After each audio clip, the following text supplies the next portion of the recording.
સહજાનંદ સ્વામી મહારાજની જય. સ્વામિનારાયણ હરે.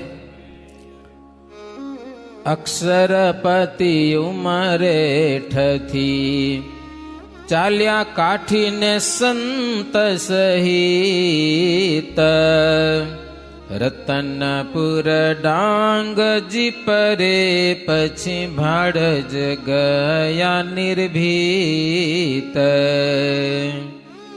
જોયું રાહ તળાવજે ગામાં, ત્યાંથી સામરખે ગયા શ્યામા. જઈ વખતા પગીને નિવાસ, ઉતર્યા તેની પૂરવા આશ. ગામ આણંદના હરિજના, આવ્યા ત્યાં કરવા દર્શના. પંડ્યા દિનકરને લક્ષ્મી ચંદતા, જેનો સ્નેહ પ્રભુ પદ સત્ય. બધાને જય સ્વામિનારાયણ. સમજણી કથા શું આવે? ગુજરાતી ગ્રંથ છે, ખબર પડી જાય. વાંચતા નથી એટલે ખબર નથી પડતી. શ્રીજી મહારાજ વડતાલથી ઉત્સવ કરી વડતાલથી નીકળ્યા છે. ઉમરેઠથી મારે ચાલતા થયા. ગઈકાલે છેલ્લી કથા ઉમરેઠની હતી. ત્યાંથી શ્રીજી મહારાજ રતનપુર કોઈ ગામ હશે, ત્યાંના ભક્તોને દર્શન કરી. ડાંગજી પર, ભાડજ, રાહ તલાવ ગામ, ત્યાંથી શ્રીજી મહારાજ સામરખા ગામ ગયેલા છે. હા ભરજો, આજની કથા બહુ અલૌકિક છે. ત્યાં વખતા પગીને ત્યાં શ્રીજી મહારાજ ઉતર્યા. ત્યાં આણંદ શહેરના ભક્તજનો કેટલાક શ્રીજી મહારાજના દર્શન કરવા માટે આવ્યા છે. એમાં પંડ્યા દિનકર અને લક્ષ્મી દત્ત બે સગા ભાઈ, મહારાજમાં બહુ હેત પ્રીતવાળા. બીજા હરિશંકર, જે ભાઈ, અજુભાઈ, આ બધા ભક્તજનો આવીને મહારાજની વિનંતી કરી છે, મહારાજ અમારું ગામ આણંદ પધારો. કે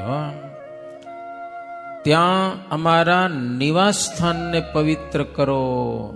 નવા મકાન બનાવ્યા હતા, વાસ્તુ કરવું હતું, મહારાજને સંતોને જમાડવા હતા, એટલે થોડોક આગ્રહ કર્યો. મહારાજ કે તમારા ગામમાં હમણાં આવવા જેવું નથી. એટલે કે કેમ? તમારા ગામમાં અમારા દ્વેષી ભક્તો ઘણા છે. એટલે વળી માથાકૂટ કરી ઉપાધિ કરે. એટલે હમણાં રેવાડો તો હારો છે.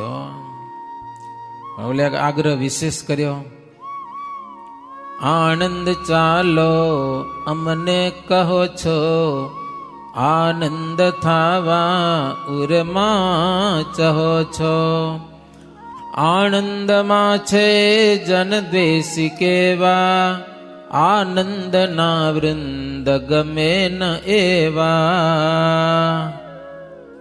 આણંદમાં માણસો એવા છે, મહારાજ કે અમે અને આ સંતો બધા આનંદના વૃંદ કહેવાય. શું કહેવાય?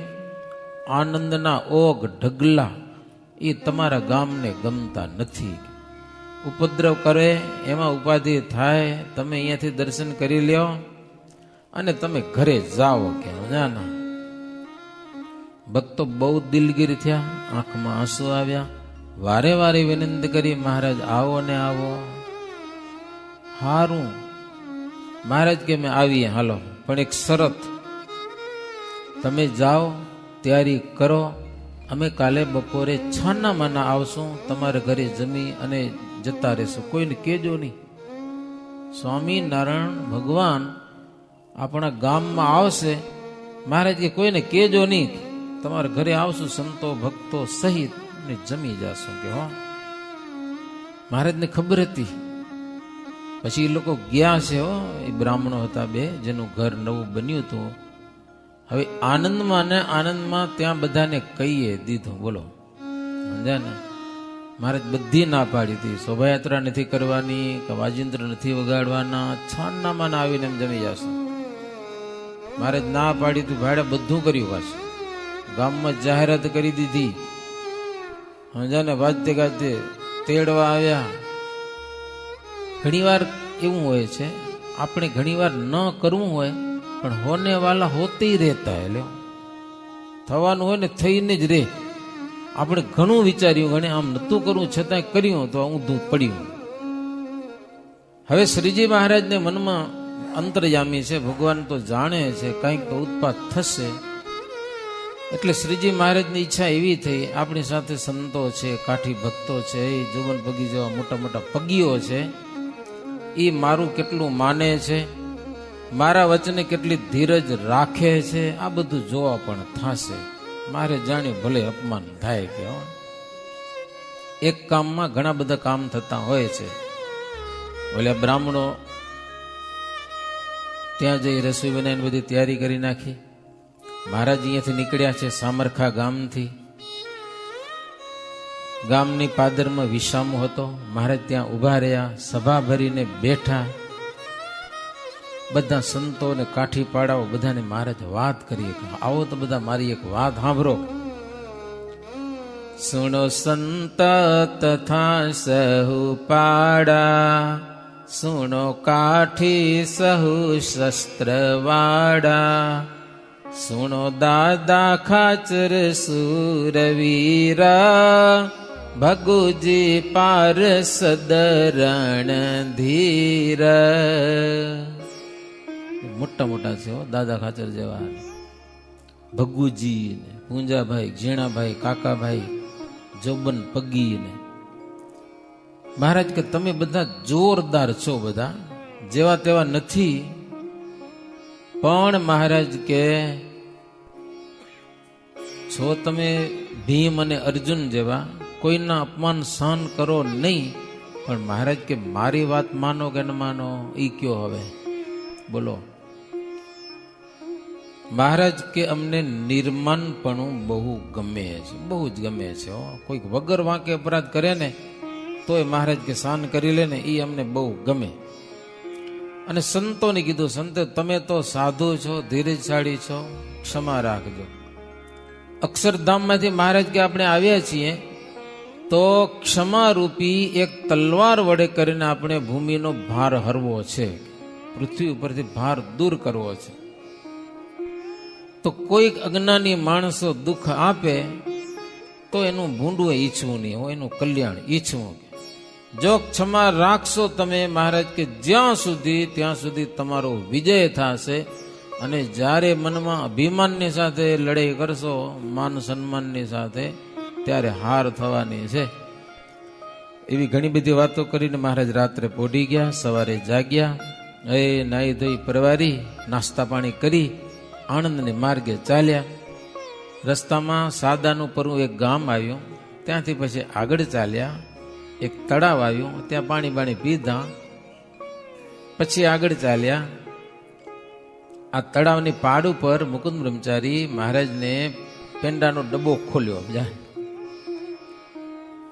મુકુંદ બ્રહ્મચારી કે મહારાજ ફરાર કરી લો, થોડુંક ફરાર કે સમજાય.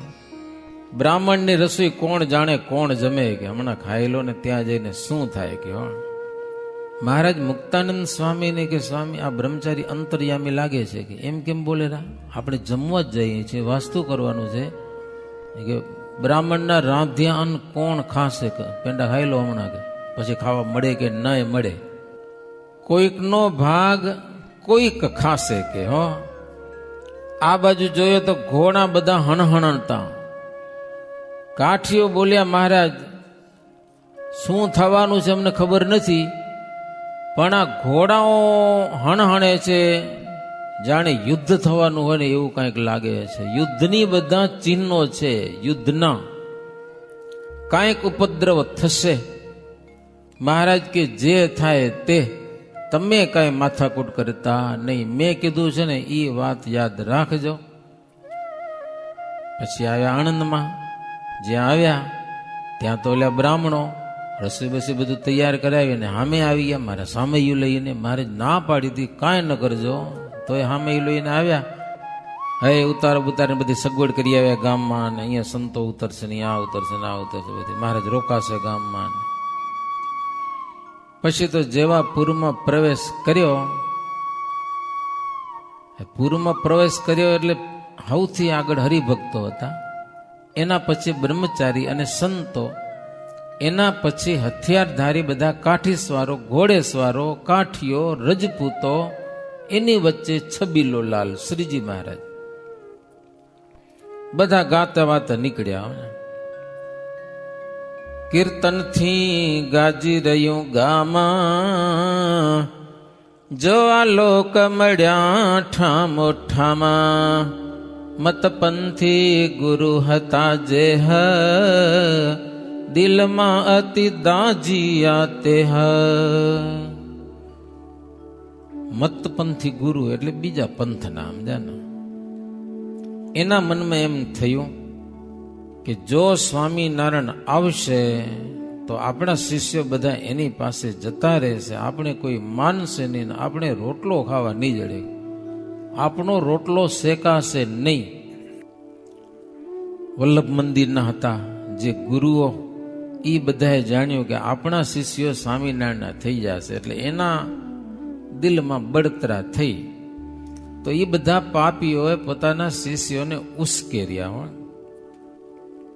કે જો સ્વામિનારાયણ આવશે તો ગામ બગાડશે ને આમ કરશે ને તેમ કરશે ને, એટલે હવે એ આવે એટલે અમે એનું અપમાન કરો. એ બધી ચોરામાં ગોઠવાઈ ગયા ચારે બાજુ. હા, ધૂળ ને ગારો ને છાણ ને બધું ભેગું કરીને એમ આખું ગામ એની ભેગું, ગામના ગુરુ બધા એનું કયું કરવાથી. જેવા મહારાજ ચોકમાં આવ્યા સંતો, મહારાજ બધાને પહેલેથી કહી દીધું લાજ કાઢીને હાલવાનું છે, આંખમાં ધૂળ ન પડી જાય. ભર ચૌટામાં આવ્યા જારે, પૂરના જન ઉપડ્યા ત્યારે, કોઈ ધૂળ કે ઈંટાડા નાખે, ભૂંડી ગાળો કોઈ મુખે ભાખે, મારો મારો મુખથી ઉચારે, કોઈ વચમાં પડીને નવારે. કેવા સાધુ હતા શ્રીજી મહારાજના કે બ્રહ્માદિક કે ઇન્દ્રાદિક દેવતાઓ પણ જેનું પૂજન કરે. સનકાદિક જેવા સાધુઓનું ગામ લોકોએ અપમાન કર્યું, હોય ગારો ઉડાડ્યો ને છાણ ઉડાડ્યું ને ધૂળ ઉડાડીને ગાળો દીધી પાસે લો, જેમને તેમ બોલ્યા. પણ સંતોએ કાંઈ ક્રોધ કર્યો નહીં, સહન કર્યું બધું જળ ભરતની જેમ. અને સંતોની ધીરજ જોવાને માટે જ આવું એક યોગાનો જોગ મળ્યો તો મહારાજ બહુ રાજી હતા, અને મહારાજને કરવું જ તો આવું કંઈક, ભલે થાય. મહારાજ કેવા સહેલી છે સૌ કથવી કહેણી, અને મહાદુષ્ટ દુષ્કર છે રહેણી. કેવું સહેલું હોય. હા, બજારમાં હાલે તો કોઈ ગાર ભટકારે, તમને કાંઈ ન કરીએ તો ખબર પડે શું થાય. છના મને હાલે જ આવે એમ, બિચાર લાફા નાખીને ધસી ના હોય નહીં, મેં તારું હું બગાડ્યું મને ગારું દેરો. એટલે ગામના લોકોનું સંતોએ કાંઈ બગાડ્યું નથી, પણ આજે ખરેખરું અપમાન કર્યું એમ. મહારાજ મનમાં એમ જાણતા હતા કે આવું ક્યારેક થાય તો સંત કે અસંતની ખબર પડે. આપતકાળમાં પણ જો સાધુપણું રહે તો સાચા સાધુ કહેવાય, નહીતર ખોટા. હથિયાર ધારીને સુરવીર થઈને બોલે પણ રણસંગ્રામમાં જાય, સામે ગોલીઓ આવતી હોય, માથા પડતા હોય, મડદા પડતા હોય, ને ત્યારે સામે સાથી હાલ ને ખબર પડે કે હાચો રણવૈયો છે એમ. નારી નિહાળી ચડચિત્ત થાય, સ્ત્રીને જોઈને જેનું મન ચલાયમન થઈ જાય, અને દ્રવ્યને જોઈને જેનો લોભ લાગે, એ સાચા સાધુ ના કહેવાય.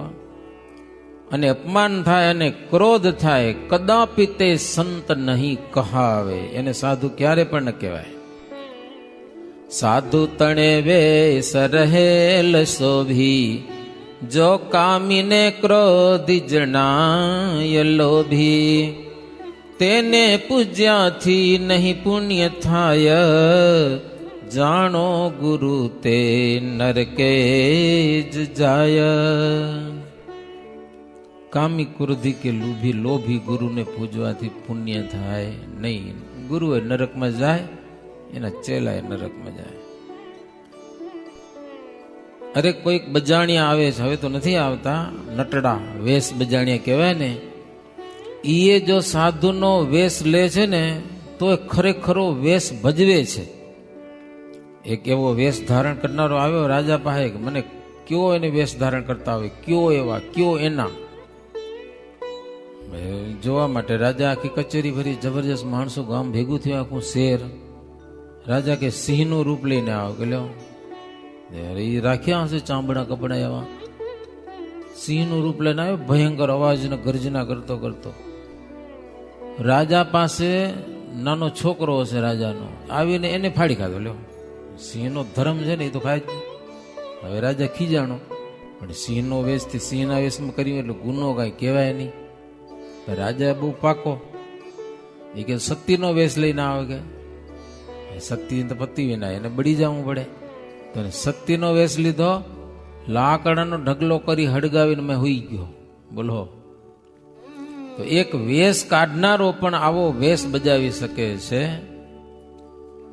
તો આ તો સંતનો વેશ છે ભાઈ. તો માત્ર વેશથી કામાદિક અંતર સત્તુ જીતાય નહીં, અને એવા ગુરુથી મુક્તિ થાય નહીં. વનમાં જઈને નિવાસ કરવો એ સહેલો છે, તીર્થ માટે ફરવું એ સહેલું છે, કંથા કોપીને ધારણ કરીને સાધુ થઈ જવું સહેલું છે, પણ સાધુપણું આવવું ને એ કઠણ છે. જે સંત જાજું અપમાન સાખ્યું, સ્ત્રી દ્રવ્યમાં ચિત્ત કદી ન રાખ્યું. અરે મળે ક્યાં જન સાધુ એવા, પ્રત્યક્ષ એ તો પરમેશ જેવા. જે સંત ગમે એટલું અપમાન થાય છતાં સહન કરે, સ્ત્રી દ્રવ્યમાં જેનું ચિત્ત ન જાય, એ સાધુને પરમેશ્વર જેવા સંત કહેવાય. તો આજે સંતો અપમાન સહન કર્યું જોઈને મહારાજ રાજી થયા હો. પછી કાઠીઓ હતા, ક્ષત્રિયો હતા, અશ્વારો હતા, બધા જેના હાથમાં હથિયારો હતા એના ઉપર ધૂળ પડી. બોલો, પણ મહારાજની આજ્ઞા હતી તમારે કાંઈ કરવાનું નથી, છના મને હલ્યા બધા. જેને લોકો સોનાના ફૂલડે વધાવે, શ્રીજી મહારાજ ભેગા હતા ને અમદાવાદમાં, સોનાના ફૂલડાથી મહારાજ વધાવ્યા હતા. આજે એના ગારાવાળા ને છાણવાળાના કપડા થયા. સહજાનંદ સ્વામીના આણંદના લોકોએ આવું અપમાન કર્યું. જેને કોટી બ્રહ્માંડના ભૂપ, ધરે ચંદન પુષ્પ ને ધૂપ. બ્રહ્માંડના રાજાઓ, બ્રહ્માદિક દેવતાઓ જેનું પૂજન કરે, જેની શક્તિ અનંત પાર છે, કાળ માયા જેના થકી ડરે છે, જેની આજ્ઞા બધું કરે છે દુનિયામાં, એનું અતિશય ઘોર અપમાન થયું સ્વામિનારાયણ ભગવાનનું આણંદ શહેરમાં. પ્રભુ તો એહસાન કર્યું. એક ભ્રકુટી શું જોબન બગી કે મહારાજ મને આ ખાલી લાજ કાઢવા દો, ગયો હું કોઈને કાંઈ કહીશ નહીં. આણંદના શહેરને ખાલી એટલું મનમાં થઈ જાય કે આના ભેગો જોબન બગી ભેગો છે, ઊભી પૂછડી ભાગે બધા. લ્યો, કાંઈ નહીં કરું, મને ખાલી આમ ઊંચું કરવા દો. મહારાજ કે એ નથી કરું. લ્યો, મોઢું ઉઘાડું કરવા નથી દીધું જોબન બગીને, તોય જોબન બગીથી રહેવાનું નહીં, સાઈડમાં ઊભા થઈ રહ્યા. આ લોકોને જોવા તો ખરા મારા છે કોણ કોણ કે કે નહીં. મહારાજને ખબર પડી ગઈ જોબન કાળો કેર વાળશે. બ્રહ્માનંદ સ્વામીને મૂક્યા, સ્વામી જોબનને બોલાવેલો. આજે આપણે કઈ કરવું જ નથી ને બીજી વાત નથી, ગમે તેમ થાય, ભલે ગારાથી નાહીએ આખા. બ્રહ્માનંદ સ્વામી આવે જોબન બગીને, મહારાજ બોલાવ હાલો, તો નહીં આવું. કાં જોવું તો ખરું આ કોણ છે. બ્રહ્માનંદ સ્વામી કે મહારાજની ઈચ્છા નથી, હાથ ઝાલીને ખેંચી ગયા. ભાઈ બંધ થાય બે જણા જાને. બ્રહ્માનંદ સ્વામી વડતાલ મંદિર બનાવતા હતા ને, એનું જોબન બગીનું બંને હારું. એ ધૂળ ને ઈંટોના ટોકડા નામ ઉછળે હો, ગારો ઉદે, એવું બીભત્સ વાતાવરણ થઈ ગયું હતું હો. ભગુજીને ચડ્યો ઉર ક્રોધ, તાણી તલવાર કરવા વિરોધ. ભગુજીને ખીચડી, જોબન બગીએ ધનુષ બાણ કાઢી લીધું, સુરાતન આવી ગયો હો, દાદા ખાચરે બરછી કાઢી લીધી. પણ શ્રીજી મહારાજ કે જો આજે કોઈ હથિયારનો ઘા કર્યો તો વચન દ્રોહી અને ગુરુ દ્રોહી છો. હા, છન્ના મના બેહી રહ્યા, કાંઈ ન કરી ગયા હો. હવે આવી પરિસ્થિતિમાં ઓલા બ્રાહ્મણના ઘરે ગયા હશે, કેવા લાગ્યા હશે? મહારાજ ગયા એના ઘરે હો, અને મહારાજ કીધું અમે તમને ના પાડી હતી, કોઈને કહેજો નહીં, તો તમારું ડાપણ કરવા ગયા. પછી મારે ત્યાં કને આવી એને મળ્યા, જય સ્વામિનારાયણ કીધા. મહારાજ કે તમે જમી લેજો અમારા તરફથી, કે અમારી જમવાની પરિસ્થિતિ નથી. ઘરમાં પગલાં કરી અને પાછા નીકળી ગયા ગામ બારે. બસ ક્ષત્રિયોને પણ બહુ દુઃખ તો લાગ્યું, પણ મહારાજનું વચન લોપી કેમ શકે? પણ ભગુજીએ મનોમન શાપ દીધો કે જેણે આવો ઉપદ્રવ કરેલો છે આ લોકોને ઉશ્કેરનારાઓ સહિત એના વંશનો ઉછેદ થઈ જશે કે હો. બસ આટલું બોલ્યા ભગુજી. પછી તો ગામ બહાર નીકળી ગયા. પૂરજનોનો કોઈને દયા આવી નહીં. ગોસાઈજીની એક વાડી આવી, ત્યાં કને ઊભા રહ્યા. પછી હો, વાડીમાં સરસ મજાનો કૂવો હતો, કૂવામાંથી પાણી સિંચ્યું અને એ પછી નાયા ધોયા. પછી ત્યાંથી બાકરોલ ગામમાં ગયા. ત્યાં તળાવની પાળે બેઠા અને એક કરશન દાસ કરીને કેરીઓ લઈ આવ્યા. મહારાજે બધાને વેચી અને બધા કેરીઓ જમ્યા અને પછી મજાની વાતો કરી. સમજાને? ત્યાંથી જોકે વડતાલ આવી ગયા. જ્ઞાનબાગમાં આંબલા નીચે સભા આવીને બેઠા મહારાજ. બેહીને મહારાજ કે આજે તો ભારે મજા આવી. મહારાજ કે મજા ભારે આવી. ત્યાં તો બ્રહ્માનંદ સ્વામી બોલ્યા, બ્રહ્મ મુનિ મુખે વાણી, જીત્યા તે શું કહું હું વખાણી. બ્રહ્માનંદ સ્વામી કે મહારાજ આજે તો ભારે જીત થઈ આપણી. મહારાજ કે આજે આપણે ઈડરિયો ગઢ જીત્યા કે. બ્રહ્માનંદ સ્વામી કે ગઢ તો એવો જીત્યા કે મારા માથામાં ગુલાલ ભરાણો છે, 2 દી સાફ કરતા લાગશે કે. મજાની વાતો કરી હો. વળી ગાયનું છણ ચંદનથી તો કોઈ પૂજા કરે કે ન કરે, પણ આવી પૂજા જિંદગીમાં કોઈ દી થઈ નથી. એવી અલૌકિક પૂજા થઈ ઈંટુથી ને આવી બધી હો. હળદી કે કાજુ કેસરથી પૂજા થાય, બાકી આજે તો અલૌકિક પૂજા થઈ. બ્રહ્માનંદ સ્વામી કે કદાચ કોઈ ગોમતીનો ગારો લઈ આવે, ગોમતી તળાવનો, ઈ કદાચ તિલક કરવામાં કામ આવે, પણ આણંદનો કાદવ છે ને ઈ તો કોઈ દી ન મળે હો. એમ વખાણ કર્યા. એવી મજા કરી. બ્રહ્માનંદ સ્વામી કે મહારાજ બીજું તો બધું મારું તુંબડું ફૂટ્યું અને પાત્ર હતું જમવાનું ઈ ફૂટ્યું કે લ્યો ઈ હવે ક્યાંથી મળશે એ ખબર નથી, કે તમે દો તો થાય કે.